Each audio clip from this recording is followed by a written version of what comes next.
늦가을 혹은 초겨울, 우리가 듣는 소리는 처연한 바여름들입니다. 조용한 소리들이 바람의 소리에 묻혀버리고 마지막 계절을 아쉬워하는 풀벌레들의 울음소리 사이로 들리는 마른 풀잎들이 서로 부비며 내던 소리. 그 소리, 언젠가 우리들이 그 풀벌레처럼 풀잎의 그림자처럼 내던 소리.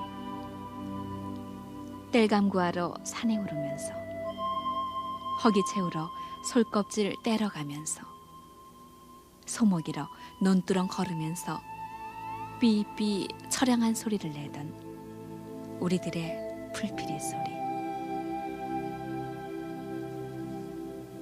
무언가 읊조리고 노래하고 싶던 시절.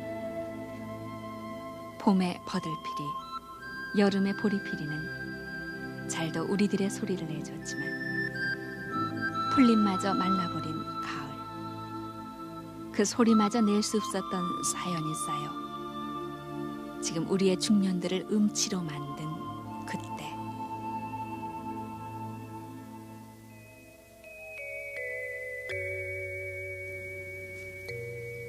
큰 길은 아스팔트로, 동네 길은 시멘트로 메워져 풀들마저 덮여진 오늘의 도회지. 피아노 교습이다, 바이올린 교습이다, 웅변 학원이다 해서 종일 소리에 시달리다 잠든 아이. 그리고 48 혼합세 그래파스에 오히려 색약이 된 듯한 오늘의 아이들에게 석필로 맨 땅에 그림을 그리며 7빛 선연한 무지개 색만 그리워하던 우리의 크레용 시대는 풀피리를 불며 하모니카와 풍금이 내던 보잘것없는 소리를 듣던 우리 소년기의 가난과 함께 이제 전설이 돼가고 있습니다.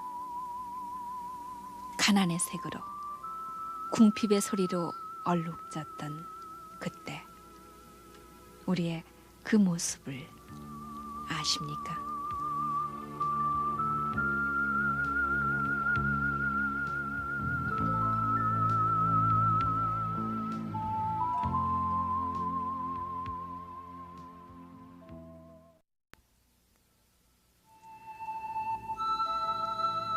(30년) (40년) 전 아이들에겐 산에 오르는 것이 큰 즐거움이었습니다.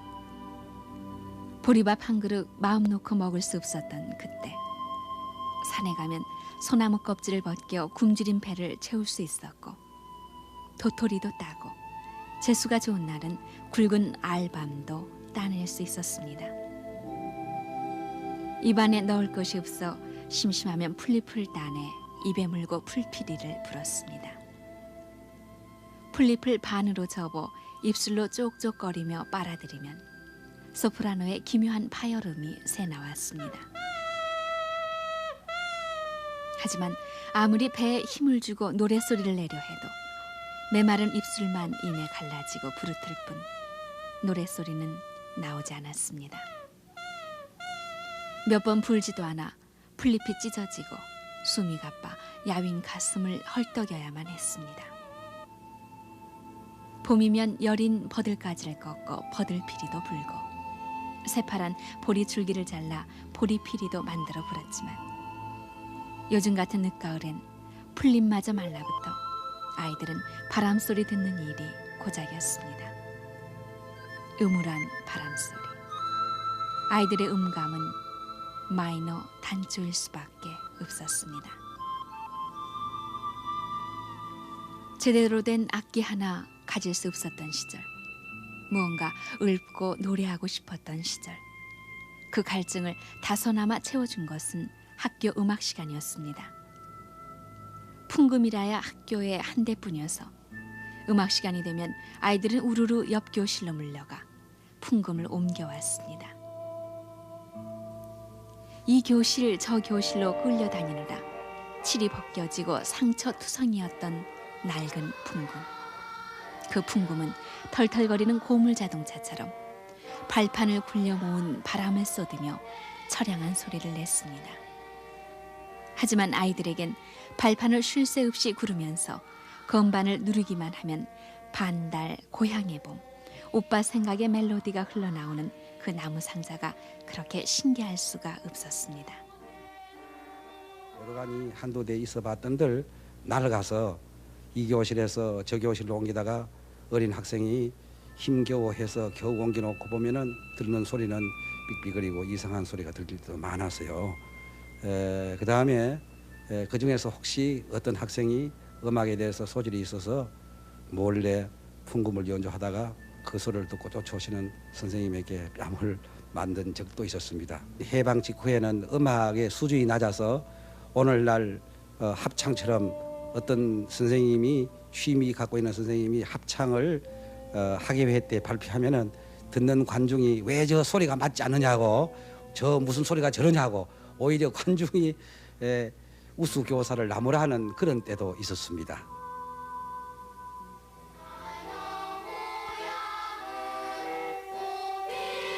그때는 왜 그리 음치가 많았든지 음정을 잃어버린 아이들은 흘깃흘깃 옆 아이들의 입모양만 보고 앵무새처럼 그저 따라 소리만 내곤 했습니다. 그리고 뭔가 합쳐서 소리를 내고 싶은 생각에 굵은 철사를 구부려 만든 칭칭이와 나무 조각을 고무줄로 꿰어놓은 딱딱이 그리고 채바퀴로 만든 찰차리를 신바람 나게 쳐댔습니다. 그마저 없는 아이들은 손바닥이 벌겋게 부어오르도록 손뼉을 치고 발을 구르며 책상을 두드렸습니다. 대장간 망치소리 같은 불협화음이 교실을 가득 메웠습니다. 변변히 먹을 것 입을 것 없는 형편에 창의력이니 정서 교육이니 하는 단어들은 먼 훗날의 얘기일 뿐이었습니다. 미술 시간이라고 해서 조금 더 나을 것은 없었습니다. 선생님은 우리 집을 그리라면서 칠판에 초가집이며 할아버지, 아버지, 닭, 기차 그리고 마을 앞 복미산을 그려놓았습니다. 아이들은 생각할 겨를도 없이 지프로 만들어 색이 누래 말동색처럼 보인다 해서 붙여진 누런 마분지나 도화지 아니면 공책 뒷장을 찢어 몽당 연필을 침을 칠해가며 호호 불어 칠판 그림을 옮겨 그립니다. 쓰러져가는 초가집 옆에는 멀쑥이 키만 자란 미료나무가 서 있고 팥뿌리처럼 늙은 할아버지나 매일 새벽에 나가 저녁에 돌아오는 아버지의 수심에 가득 찬 얼굴이 있었습니다.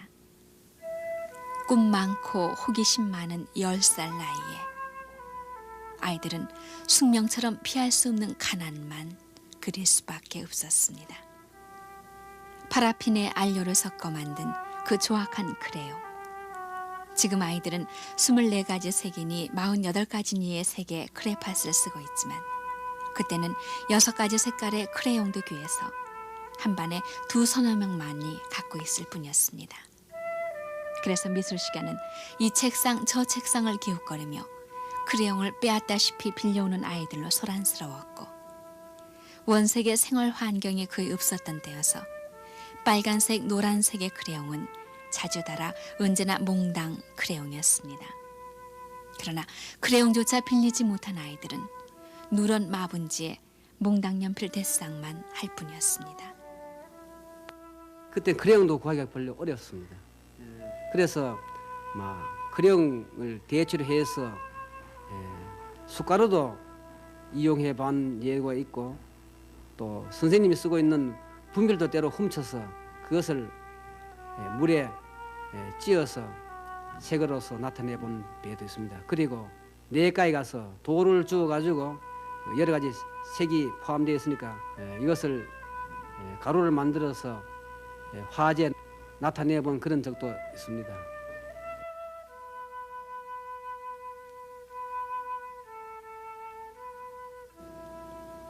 그나마 크레용도 툭 하면 부러지고 종이장을 찍기가 일쑤였습니다. 종이도 나쁘고 크레용도 질이 보잘것없었기 때문이었습니다. 힘을 주고 눌렀어도 종이에 묻지를 않아 그림은 햇볕에 바랜 옷감처럼 허옇게 얼룩이 져 있었습니다.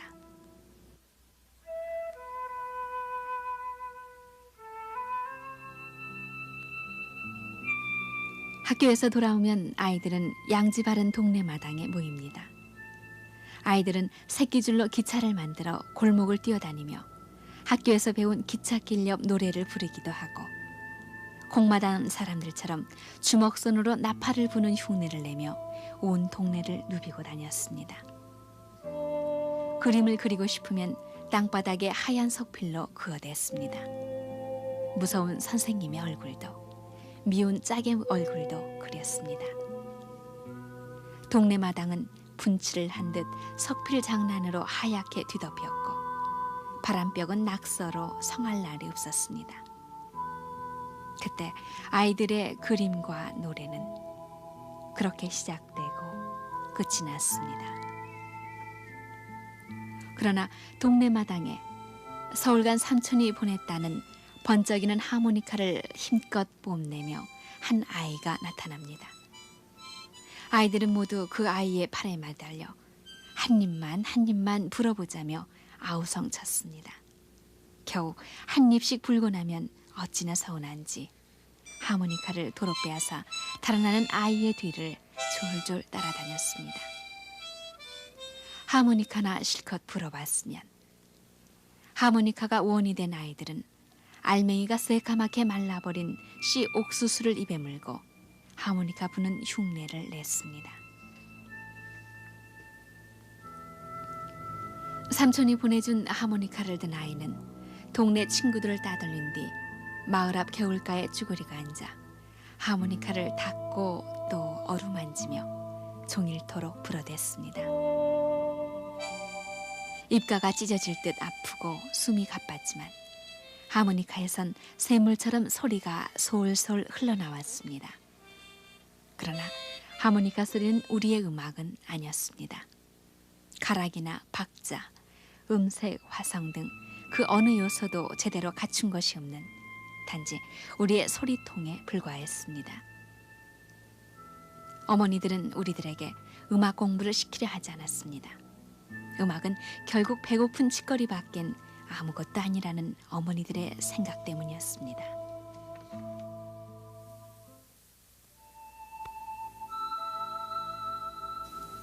해방의 혼란과 유교의 참화, 해마다 찾아오는 보릿고개에 허리가 휘어지던 40년대와 50년대. 음악가와 미술가에겐 풍각장이 환장이라는 비아ं거림이 그리고 가난이 멍해처럼 따라다녔습니다. 예술을 한다는 것, 그것은 참혹한 고행이었습니다. 그림 그린다는 사람들은 대체로 조금씩 미친 사람들이기 때문에 좀 더한 사람들이니까 그냥 닥치는 대로 있는 거 가지고 그리는 거죠. 그 당시에는 재료라는 것이 목탄밖에 없었죠. 목탄은 우리가 이 버드나무를 구워서 숯검댕이를 만들어서 그리는데 그 대쌍이라고 그러는데 대쌍을 하는 종이가 따로 있습니다. 목탄지라는 것이. 근데 물론 목탄지가 없고 지물포에서 좀 거칠거칠한 종이를 사다가 그랬죠.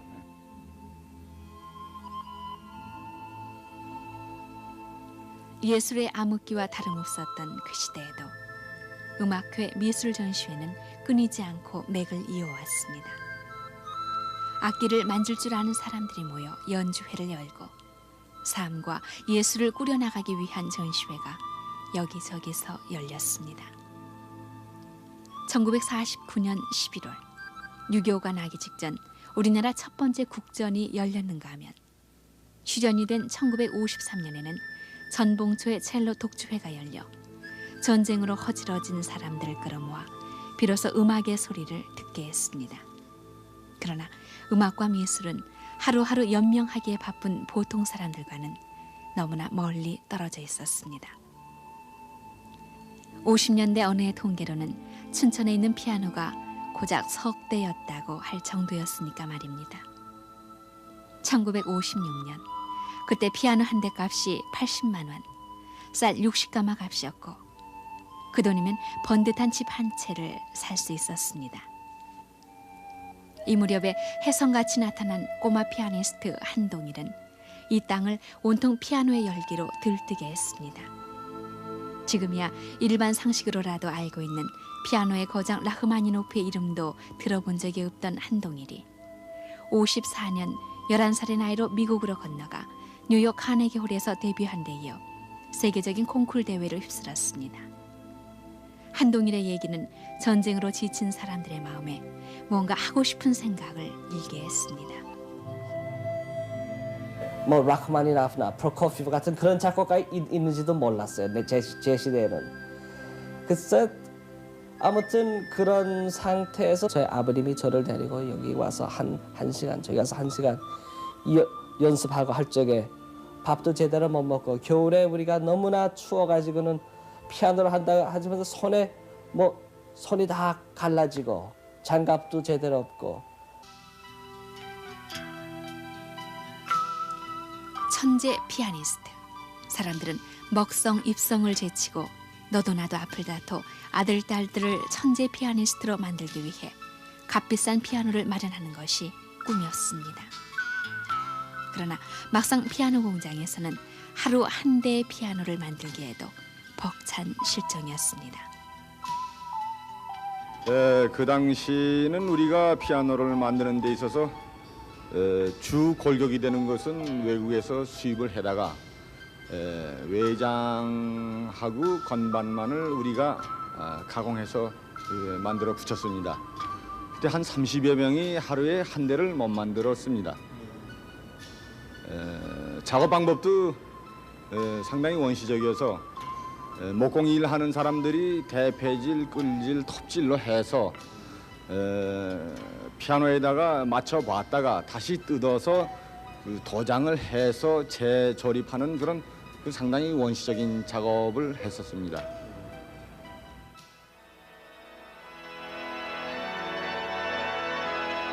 천둥이 치듯 8,098개의 파이프에서 울려나오는 장중한 파이프 오르간 소리. 이젠 어느 지방을 가도 연중 끊임없이 누구누구의 연주회, 독창회가 열리고, 그런가 하면 아이들은 서너 살 때부터 피아노 앞에 앉아 개인 교습을 받고 있고, 17이 되면 바이에린이 체르니가 거침없어지고, 시골 벽지 학교를 가도 기악 합주단은 손쉽게 볼 수 있습니다. 30년 전 장롱을 짜듯 대패질을 해서 만들던 피아노는 이제 한 해 8만 대씩이 외국에 팔려나가 질과 양에서 세계 수출 1위국으로 올라섰습니다. 1950년대에 우리가 피아노를 조립하기 시작을 했는데, 그 당시만 하더라도 전혀 그 피아노를 구경 못하는 사람이 대부분이었고, 첫째는 가격이 굉장히 비싸기 때문에 일반인이 너무나 보지도 못한 것이 그동안 우리가 장족의 발전을 가져와서 오늘날은 세계에서 어떤가는 품질의 피아노를 만들고, 특히 피아노의 최다 생산국인 일본을 완전히 수출로서 억눌려버리고 말았습니다. 그러한 우리가 이제 세계 정상에 지금 올랐다는 그러한 그 흐뭇한 입장에 놓였습니다. 이제 피아노를 이제 연습을 시작할 적에 어떻게 보면 아주 험악한 사막이라고 볼 수 있지요. 그런 시대를 생각해 보면은 지금 현재에 있는 그 한국 학생들 지금 얼마나 그런 평화스러운 그런 환경에서 얼마나 아주 경제적으로도 그렇고 문화면으로 아주 부자 같은 그런 생활하는지 몰라요.